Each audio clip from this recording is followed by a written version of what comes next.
Grade 4, Module 6, Lesson 7, Homework, Page 2. Problem number 3. Write each number in expanded form using both decimal and fraction notation. The first one has been done for you. There's a little bit of work that has to happen with this one, so I am going to walk you through the first one. So we're trying to write it in expanded form. So when I look at this number, it's read 14 and 23 hundredths. Fraction form is 14 and 23 hundredths. So the fraction notation expanded form would look like, we're just going to break this number apart. We have one group of 10, that's the first one.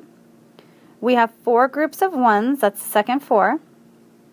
Then we have two groups of 1/10. That number is represented by that first two, which is right here.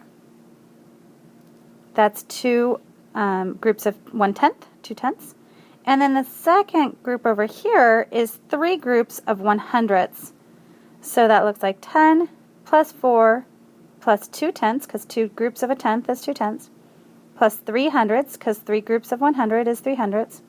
And that's how we got 14 and 23 hundredths.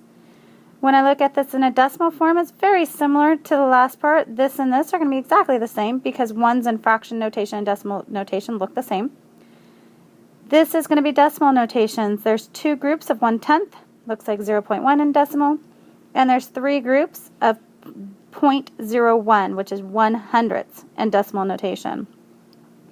So you have 10 plus 4 plus 2/10 plus 3 hundredths, and that equals your 14 and 23 hundredths. I'm going to look at the next problem with you. 23 and 3/10 looks like 23 and 3/10. Again, if you read it correctly from the decimal form, the fraction form is actually pretty easy to get. So when I expand this, I have two groups of 10. That makes my 20. And I'm going to add this with five groups of my ones. And I'm going to add this with three groups of 1/10.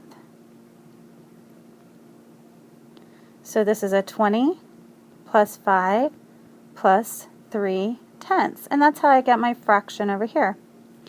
When I look at this in a decimal form, the ones are the same. Two groups of 10 added with five groups of 1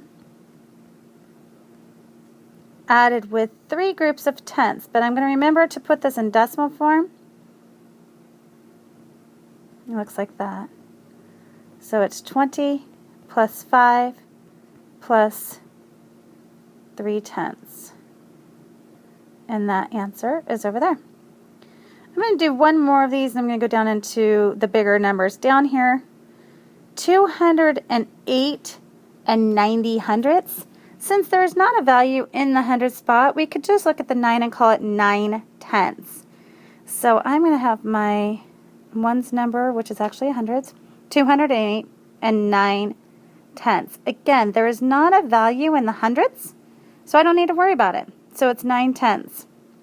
So to put this in expanded form and fraction notation, there is two groups of 100